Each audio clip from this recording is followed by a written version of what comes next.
We've been developing our outline on factoring polynomials. If you're an Algebra 1 student, then the outline is complete. But if you're taking a math course that's a higher level than Algebra 1, there are a couple of other polynomials that you will probably be responsible for knowing how to factor. So let's first review our outline, and then we're going to add to it in this video. So to factor polynomials, the first thing you want to do is take out the greatest common factor. Not every polynomial has a greatest common factor, but if yours does, you need to start by taking out the greatest common factor. Then you want to identify your polynomial. Is it 4 or more terms? If it is, you're going to factor it by grouping. Is it a trinomial? Well, we divided the trinomials into 3 groups, and we have instructional videos on each one of these kinds of trinomials. Of course, if the leading coefficient is 1, it's very easy to factor. If it's a perfect square trinomial, it isn't difficult to factor, but it is a little difficult sometimes to decide if you have a perfect square trinomial. And then the generic trinomials tend to be the more complicated polynomials that we factor. Or is your polynomial a binomial? Now, the only binomial that we've discussed so far is a difference of 2 squares. If you're an Algebra 1 student, that's all you really need to know. But if you're taking a higher level math class, then you also need to know how to factor a difference of 2 cubes and a sum of 2 cubes.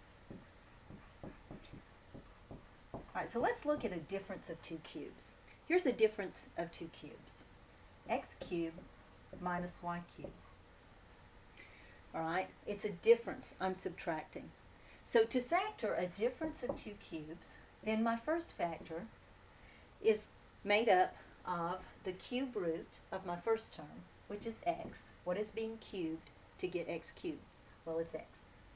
And the cube root of my second term, and that's y. If I'm factoring a difference of 2 cubes, then I put a minus sign here. So that's my first factor. My second factor is a trinomial. And I get this trinomial by taking this term and squaring it. Then I add, since this is a minus sign, this is going to be a plus sign. So I add the product of the 2 terms. And then I add the second term squared. That's factoring the difference of these 2 cubes. Alright, let's do a sum of 2 cubes, and we'll see what the similarities and differences are. So here's a sum of 2 cubes, x to the 6 plus 27. Alright, the first thing I need to do is quite easy here to see what was being cubed, but sometimes you have a polynomial, binomial, where it's difficult to see what is being cubed. Alright, so let's come over here to the side, and let's identify what is being cubed. The cube root of a to the 6 is a squared. A squared is what is being cubed. Alright? The cube root of 27 is 3.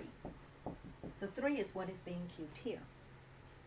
Okay, so my first factor is the cube root of my first term, which is a squared.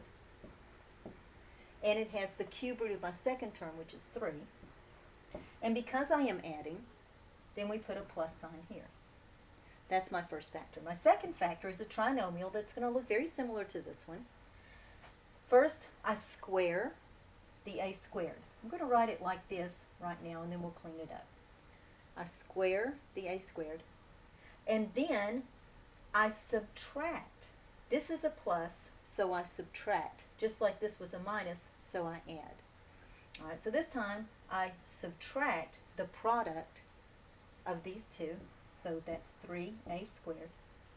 And then I add, just like I added up here, I add the second term squared. So let's clean that up. So this is a squared plus 3 times a squared squared is a to the 4th minus 3a squared plus, and then 3 squared is 9. So I have factored my sum of 2 cubes. Now let's do one more. And to do this one, I'm going to erase what we've just done. All right, but let's talk about what happens sometimes with these sums and differences of squares and cubes. So here's another sum of 2 cubes. It's 3y cubed plus 24. Now, that doesn't look like a sum of 2 cubes. But remember that you always do step 1 before you start identifying your polynomial. And in this case, I have a greatest common factor that I can take out.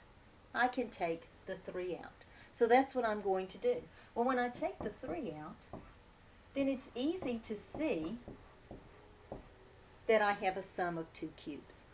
But if I don't take the 3 out, I'm going to think that it's prime and it can't be factored.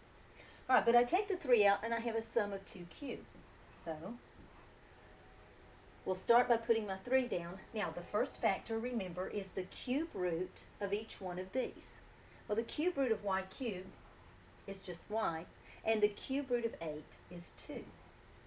Since this is a plus, this factor is a plus. My next factor is going to be that trinomial, remember? And the first term in the trinomial is my first term squared, so y squared. The second term in my trinomial is going to have the opposite sign that I have right here. All right, so I have a plus, so this is a minus. And then we put the product of these two terms, so that's 2y. And then my last term is my second term squared, and we always add it. And so here is my sum of 2 cubes completely factored. Always make sure that your answer is completely factored, that every term is prime. And yes, this is prime.